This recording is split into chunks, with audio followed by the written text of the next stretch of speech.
कोकणामध्ये पावसानं दमदार हजेरी लावल्यानंतर आता पेरणीच्या कामांना वेग आलेला आहे। कोकणातल्या शेतीच्या बांधावरनं याच संदर्भातला आढावा घेतलाय आमचे प्रतिनिधी अमोल मोरे यांनी।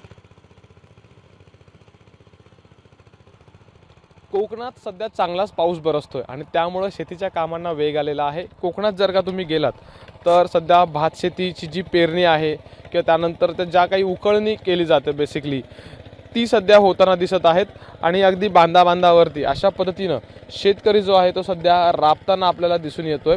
अगदी शाळा देखील सुरू झालेल्या नाही आहेत, त्यामुळे मुलं जी आहेत किंवा विद्यार्थी जे आहेत ते देखील सध्या आपल्या आईबाबांसोबत, नातेवाईकांसोबत किंवा घरातल्या लोकांसोबत सध्या शेतीच्या बांधावरती येत आहेत। शेतीमध्ये इथं अगदी आपल्या आईबाबांना हातभार लावत आहेत। एक गोष्ट आहे की कोकणातल्या शेतीमध्ये एक बदल मात्र झालेला दिसून येतो आणि जो आमूलाग्र बदल म्हणावा लागेल। याचं कारण असं आहे की कधी काळी किंवा काही वर्षांपूर्वी अगदी इथं जर आपण बघितलं तर बैलजोड्या असायच्या आणि पारंपरिक पद्धतीनं शेती केली जायची, पण आता जर बघायला गेलं तर या ठिकाणी ही जागा यांत्रिकीकरणानं घेतलेली आहे आणि हा एक मोठा बदल आपल्याला कोकणातल्या शेतीमध्ये दिसून येतोय।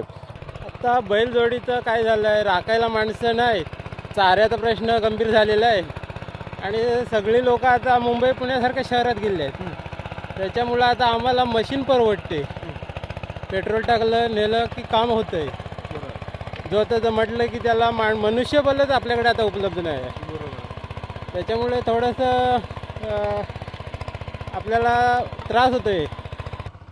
कॅमेरामॅन महबूब शेखसह अमोल मोरे, एबीपी माझा, रत्नागिरी।